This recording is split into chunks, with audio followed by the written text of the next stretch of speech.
नमस्कार दोस्तों, सबसे पहले हम आपको कंग्रेचुलेट करना चाहेंगे कि आप संस्कृत सीखने के लिए इंटरेस्टेड हैं। दोस्तों, आज के इस वीडियो में हम गिरहम यानी कि घर शब्द रूप को पढ़ना, लिखना तथा याद करना बिल्कुल ही सरल तरीके से सीखने वाले हैं। साथ ही यहाँ आप देख रहे हैं कि हमने कारक चिन्ह को भी लिख रखा है। इस कारक चिन्ह के माध्यम से हम इन सभी शब्दों के एक एक हिंदी मीनिंग को समझेंगे कि इन सभी शब्दों का क्या क्या अर्थ होता है, कौन से शब्दों का प्रयोग हम कहाँ कहाँ करते हैं। यानी कि आज का ये वीडियो बहुत ही ज्यादा यूजफुल होने वाली है, इसलिए आप बने रहें हमारे वीडियो के लास्ट तक। और चलिए करते हैं वीडियो को स्टार्ट। सबसे पहले दोस्तों, ये गिरहम शब्द रूप हमें लिखना कैसे है ये समझिए। बहुत ही सिंपल है। ये गिरहम शब्द रूप क्विलिंग यानी कि नपुंसक लिंग शब्द है, यानी कि इसका रूप बिल्कुल फल शब्द के जैसा ही चलेगा। जैसे फल शब्द में हम प्रथमा तथा द्वितीय विभक्ति दोनों में हम सेम ही लिखते हैं, फलम फले फलाने, फलम फले फलाने। इसी प्रकार से यहाँ हमें गिरहम शब्द का रूप लिखना है तो फल के स्थान पर हम गिरहम कर देंगे तो हो जाएगा गिरहम गिरहे गिरिहाने, गिरहम गिरहे गिरिहाने। इसी प्रकार से तृतीया विभक्ति में हम फल शब्द का रूप लिखते हैं, फलेन फलाभ्याम फल है, तो यहाँ हम गिरहम शब्द का रूप लिखेंगे तो फल के स्थान पर गिरी कर देंगे तो हो जाएगा गिरिहेन गिरिहाभ्याम गिरिहे।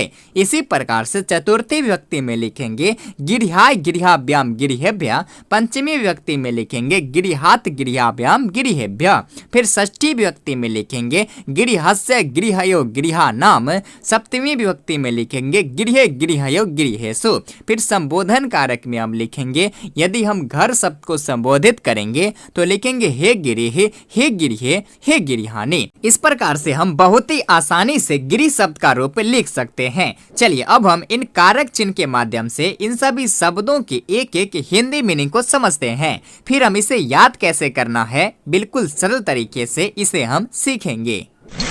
अब दोस्तों, आप इस कारक चिन्ह को तो पढ़े ही होंगे कि प्रथमा होता है कर्ता का ने कारक चिन्ह, द्वितीय होता है कर्म को, तृतीया होता है करण से या फिर द्वारा, चतुर्थी होता है संप्रदान कारक, इसका कारक चिन्ह होता है को या फिर के लिए, फिर पंचमी होता है अपादान कारक, कारक चिन्ह होता है इसका से, फिर षष्ठी होता है संबंध कारक, इसका कारक चिन्ह होता है काके की या फिर रारे रे भी होता है, फिर सप्तमी विभक्ति होता है अधिकरण कारक, इसका कारक चिन्ह होता है में या फिर पर। आगे फिर संबोधन कारक होता है जब हम गिरहम घर शब्द को संबोधित करते हैं तब, इसका कारक चिन्ह होता है हे, अरे या फिर अजय भी होता है।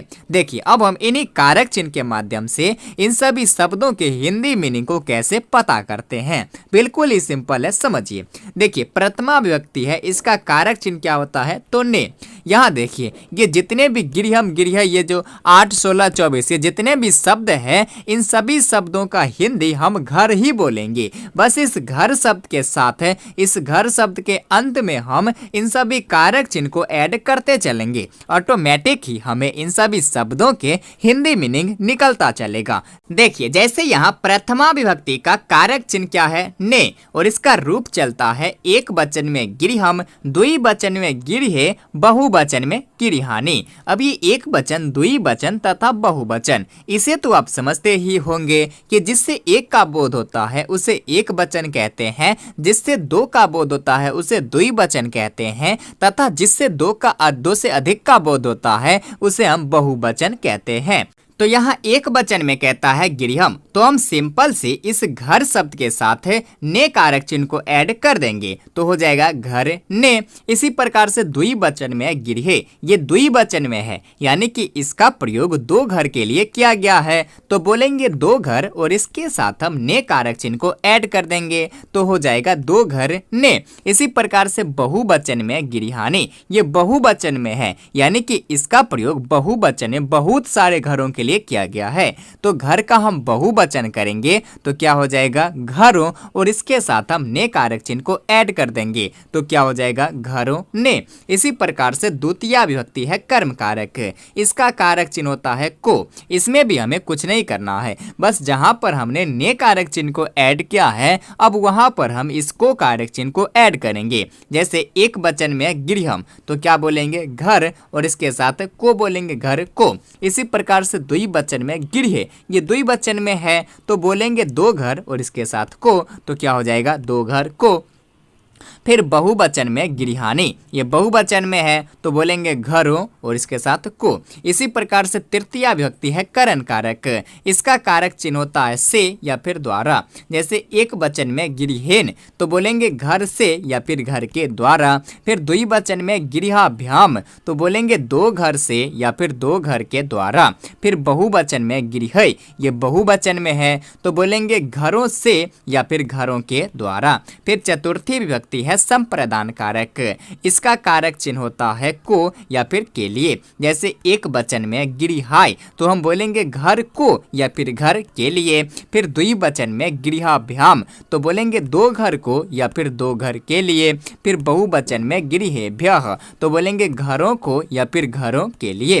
फिर पंचमी विभक्ति है अपादान कारक, इसका कारक चिन्ह होता है से। जैसे एक वचन में गृहात तो बोलेंगे घर से, द्विवचन में गृहाभ्याम तो बोलेंगे दो घर से, बहुवचन में गृहेभ्यः तो बोलेंगे घरों से। फिर षष्ठी विभक्ति है संबंध कारक, जब हम घर शब्द का संबंध बताएंगे तब इसका कारक चिन्ह होता है का, के, की या फिर रा, रे, री। जैसे एक वचन में गृहस्य तो हम बोलेंगे घर का या फिर घर के। द्विवचन में गृहयो तो बोलेंगे दो घर का या फिर दो घर के। बहुवचन में गृहानाम तो बोलेंगे घरों के। फिर सप्तमी विभक्ति है अधिकरण कारक, इसका कारक चिन्ह होता है में या फिर पर। जैसे एक वचन में गृह तो बोलेंगे घर में या फिर घर पर। द्विवचन में गृहयो तो बोलेंगे दो घर में या फिर दो घर पर। बहुवचन में गृहेषु तो बोलेंगे घरों में या फिर घरों पर। इसी प्रकार से संबोधन कारक है, जब हम घर सबको संबोधित करेंगे तब। यदि हम एक वचन में यानी कि सिर्फ एक घर को संबोधित करेंगे तो बोलेंगे हे गिरिह। यदि हम दो घर को संबोधित करेंगे तो हे गिरिह, और यदि बहुत सारे घर को संबोधित करेंगे, बहुवचन में संबोधित करेंगे तो बोलेंगे हे गिरिहाने। इस प्रकार से हम कारक चिन्ह को लिखकर बहुत ही आसानी से इसके हिंदी मीनिंग को समझ सकते हैं। तो ये तो हमने कारक चिन्ह के माध्यम से समझा। अब एक बार हम बिना कारक चिन्ह का अभ्यास करते हैं। देखिए, जैसे गृहम घर ने, गृहे दो घर ने, गृहानी घरों ने। गृहम घर को, गृहे दो घर को, गृहानी घरों को। गृहेन घर से या फिर घर के द्वारा। गृहाभ्याम दो घर से या फिर दो घर के द्वारा। गृह घरों से या फिर घरों के द्वारा। गृहाय घर को या फिर घर के लिए। गृहाभ्याम दो घर को या फिर दो घर के लिए। गृहेभ्यः घरों को या फिर घरों के लिए। गृहात घर से। गृहाभ्याम दो घर से। गृहेभ्यः घरों से। गृहस्य घर का या फिर घर की। गृहयो दो घर का या फिर दो घर की। गृहानाम घरों के। गृह घर में या फिर घर पर। गृहयो दो घर में या फिर दो घर पर। गृहेषु घरों में या फिर घरों पर। फिर हे गृह एक घर को संबोधित करेंगे तो, और यदि दो घर को संबोधित करेंगे तो हे गृह, और बहुत सारे घर को संबोधित करेंगे तो हे गृहानी। इस प्रकार से हम इसके मीनिंग को समझेंगे। देखिए अब इसे हम याद कैसे करते हैं, बिल्कुल सरल तरीके से इसे समझिए। अब दोस्तों, इसे याद तो आपको रट कर ही करना है, लेकिन रटने का भी सही तरीका पता होना चाहिए। हम जानते हैं आप लोग ऐसे पढ़ते होंगे, प्रथमा गृहम, गृहे, गृहानी। इस प्रकार से आपको अलग अलग करके बिल्कुल भी नहीं पढ़ना है। सबसे पहले तो आपको इन सभी विभक्तियों को छोड़ ही देना है। ऊपर ये एक वचन, द्विवचन, बहुवचन, इसे भी छोड़ देना है। बाद में ये ऑटोमेटिक ही सेट हो जाएगा कि प्रथमा विभक्ति कौन सा है, द्वितीय विभक्ति कौन सा है। सिर्फ आपको इन तीन लाइन को ही पढ़ना है, वो भी इन तीनों शब्दों को अलग अलग ना बोलकर एक ही साथ बोलना है। फिर सांस लेंगे, फिर अगले इन तीन शब्दों को हम एक साथ बोलेंगे। फिर सांस लेंगे, फिर अगले इन तीन शब्दों को हम एक साथ बोलेंगे। यकीन मानिए, यदि आप इस प्रकार से याद करते हैं तो बहुत ही आसानी से आप इस शब्द रूप को याद कर लेंगे, वो भी बिल्कुल सरल तरीके से। देखिए एक बार कैसे पढ़ते हैं।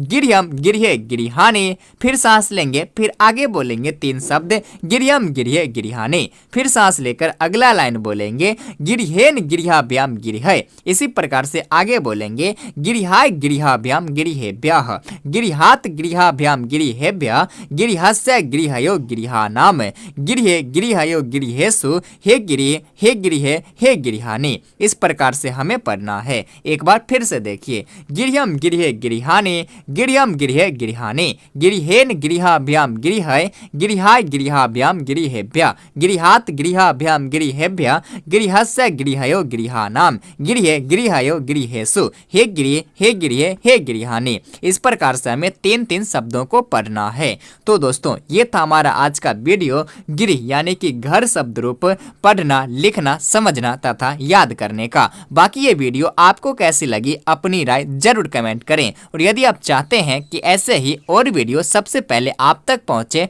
तो आप हमारे चैनल को सब्सक्राइब जरूर करें। धन्यवाद।